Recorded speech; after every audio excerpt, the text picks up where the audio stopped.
sahabat Komisi KKS-KAM yang terkasih, berjumpa kembali bersama kami dalam ruang KTKS Awam Komisi Kitab Suci Keuskupan Agung Medan. Apa kabar Anda? Kami berharap kita semua dalam keadaan sehat dan bahagia, serta dapat menjalankan aktivitas sehari-hari dengan baik. Sebab hanya dalam keadaan sehatlah kita dapat melakukan berbagai upaya untuk mewujudkan mimpi-mimpi baik kita. Bahkan tanpa kesehatan, kita tidak akan bisa menghayati dan mengekspresikan iman. Jadi, benarlah, kesehatan adalah harta yang paling berharga. Sekalipun diakui sebagai harta yang paling berharga, tak sedikit orang yang mengorbankan kesehatannya demi tujuan yang tidak masuk akal. Misalnya, ada banyak orang yang begadang malam sehingga kurang tidur yang berefek pada menurunnya stamina tubuhnya. Atau orang-orang bekerja melebihi waktu sehingga lupa makan dan minum atau bahkan berolahraga sehingga dirinya mudah terserang penyakit. Bahkan untuk memenuhi ambisi pribadi yang semu, ada orang yang menyalahgunakan narkoba yang dampaknya saat ini telah menjadi bencana kemanusiaan global. Masifnya penyalahgunaan narkoba telah memantik kesadaran dunia. PBB pun menetapkan setiap tanggal 26 Juni sebagai Hari Anti Narkotika Internasional, sebuah hari untuk menentang penyalahgunaan obat-obatan dan perdagangan obat-obatan ilegal. Gereja Katolik tentu mendukung gerakan ini karena sesuai dengan ajaran gereja tentang manusia. Nah, kali ini kita akan memusatkan perhatian pada ajaran Kitab Suci tentang tubuh manusia.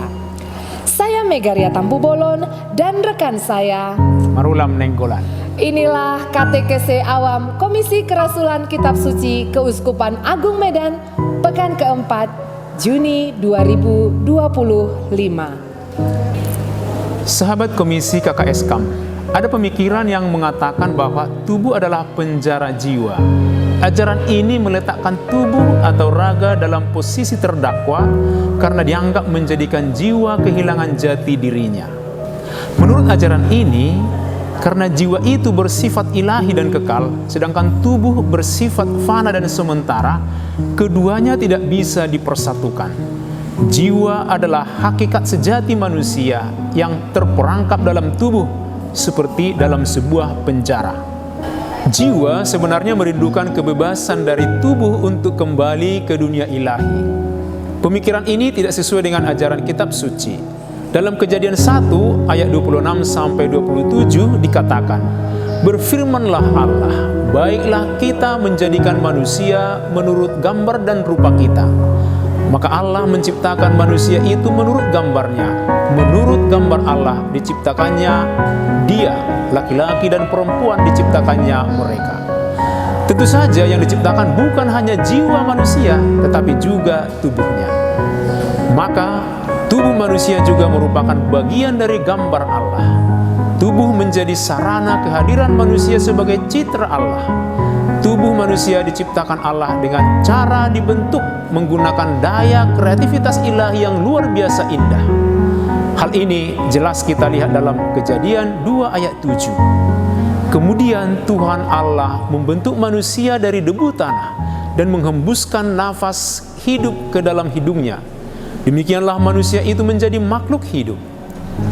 Ini sangat berbeda dengan ketika Allah menciptakan ciptaan lain yang hanya berseru, "Jadilah," maka semuanya jadi. Tubuh manusia dengan segala kesederhanaan dan keterbatasannya sungguh Allah pikirkan. Terkait betapa menakjubkannya penciptaan manusia, pemazmur melukiskan gambaran demikian. "Sesungguhnya Engkaulah yang membentuk buah pinggangku, menenun aku dalam kandungan ibuku. Aku bersyukur kepadamu, sebab aku dijadikan dengan dahsyat dan ajaib. Betapa ajaib apa yang kau buat, dan jiwaku benar-benar menyadarinya." Mazmur 139 ayat 13-14. Ungkapan puitis ini menjelaskan bahwa tubuh manusia adalah ciptaan yang ajaib dan berharga sejak dalam kandungan. Begitu indah sehingga pemazmur pun terpesona karenanya.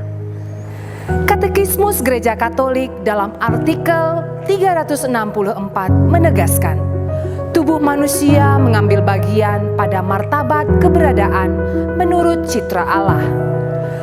Manusia yang satu jiwa maupun raganya melalui kondisi badaniahnya sendiri menghimpun unsur-unsur dunia jasmani dalam dirinya, sehingga melalui dia unsur-unsur itu mencapai tarafnya tertinggi dan melambungkan suaranya untuk dengan bebas memuliakan Sang Pencipta. Karena itu, manusia tidak boleh meremehkan hidup jasmaninya, tetapi wajib memandang baik serta layak dihormati. Sahabat Komisi KKSKAM, keluhuran penciptaan Allah menjadikan tubuh bukanlah seonggok daging, sekalipun dibentuk dari debu tanah yang rapuh. Tubuh manusia juga bukan sekadar ruang kosong, tempat jiwa singgah sementara sebelum kembali ke status abadinya. Tubuh adalah bait Allah seperti disebut Rasul Paulus. Tidak tahukah kamu bahwa tubuh kamu semua adalah bait Roh Kudus yang tinggal di dalam kamu, roh yang kamu peroleh dari Allah. Karena itu, muliakanlah Allah dengan tubuhmu.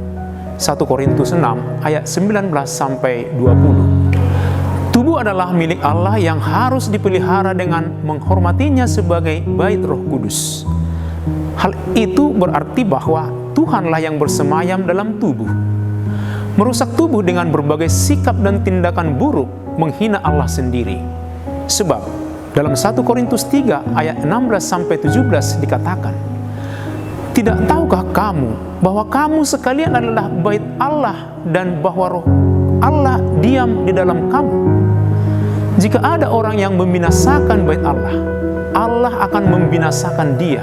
Sebab bait Allah itu kudus dan bait Allah itu ialah kamu sekalian. Lalu apa yang harus kita lakukan dengan tubuh? Sebagai bait Roh Kudus, kita harus menjadikan tubuh sebagai sarana beriman dan beribadah kepada Allah. Paulus berpesan, saudara-saudara, oleh kemurahan Allah, aku menasihatkan kamu, supaya kamu mempersembahkan tubuhmu sebagai persembahan yang hidup, yang kudus, dan yang berkenan kepada Allah. Itu adalah ibadahmu yang sejati. Roma 12 ayat 1. Tubuh bukan hanya untuk kepentingan duniawi, melainkan untuk dipersembahkan kepada Allah sebagai bentuk ibadah. Menghayati tubuh sebagai bait Allah dapat kita lakukan dengan menjauhkan diri dari percabulan. Sebab orang yang melakukan percabulan berdosa terhadap tubuhnya sendiri.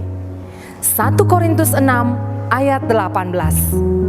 Makna percabulan secara luas tentu saja semua tindakan yang mengakibatkan tubuh mengalami kerusakan. Seperti rintihan pemazmur ini. Tidak ada yang sehat pada tubuhku, tidak ada yang nyaman pada tulang-tulangku, oleh karena dosaku. Sebab kesalahanku telah menimpa kepalaku, seperti beban yang terlalu berat bagiku. Mazmur 38 ayat 4-5. Penghargaan terhadap tubuh mesti diwujudkan dengan gaya hidup yang terarah kepada Allah.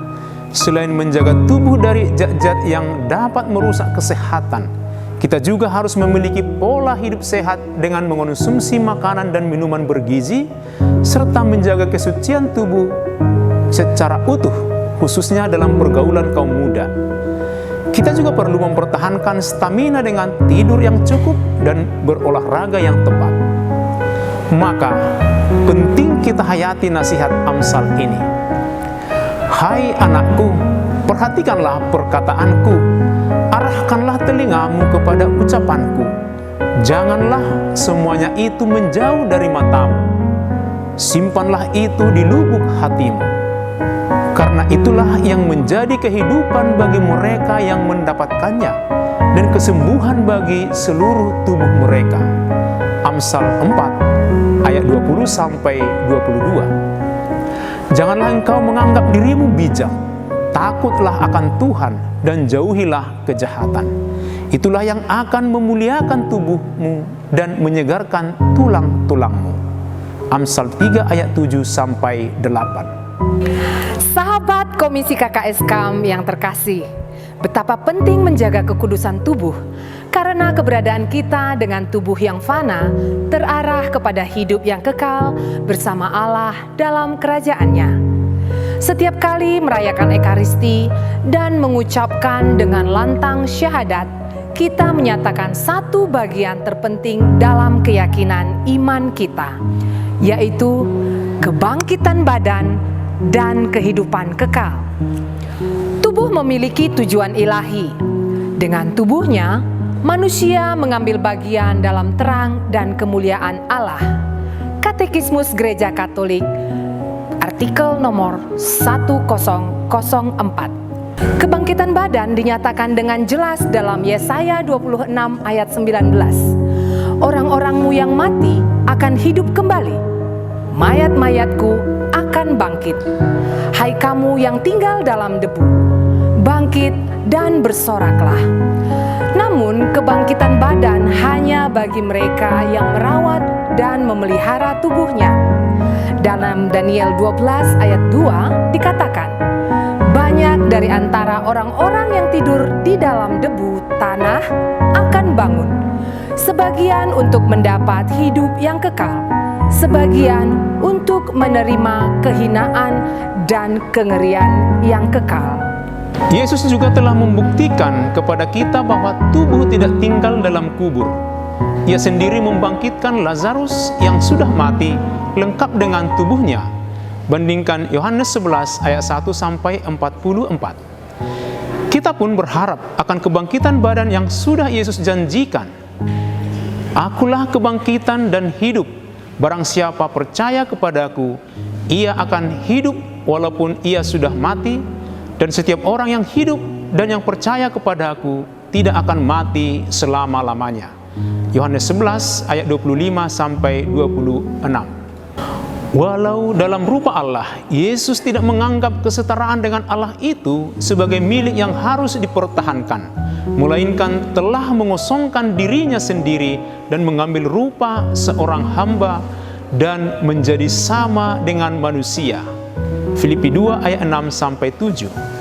Dan dalam tubuh manusiawinya, Yesus bangkit dari kubur juga dengan tubuh manusiawinya juga. Mesias tidak ditinggalkan di dalam dunia orang mati, dan dagingnya tidak mengalami kebinasaan. Yesus inilah yang dibangkitkan Allah. Kisah Para Rasul 2 ayat 31 sampai 32. Yesus pun akan memberi hidup kekal dan membangkitkan pada akhir zaman semua orang yang percaya kepadanya. Bandingkan Yohanes 6 ayat 40. Sahabat Komisi KKSKAM yang kami kasihi, jelaslah bahwa tubuh manusia tidak dapat dipandang semata sebagai benda, melainkan sebagai bagian dari pribadi yang memiliki martabat dan panggilan etis. Sebagaimana dikatakan Santo Yohanes Paulus II dalam Veritatis Splendor. Untuk itu, marilah kita menjaga tubuh terpelihara sempurna dengan tidak bercacat pada kedatangan Yesus Kristus Tuhan kita. Bandingkan 1 Tesalonika 5 ayat 23. Mari kita hormati tubuh sebagai bait Allah dengan menghindari semua kecenderungan buruk yang merusak tubuh, seperti narkoba, pola hidup, dan pergaulan yang tidak sehat. Akhir kata, saya Megaria Tampu Bolon dan rekan saya Marula Menenggolan. Sampai jumpa di KTKC Awam Komisi Kerasulan Kitab Suci Keuskupan Agung Medan berikutnya. Salve. Bye.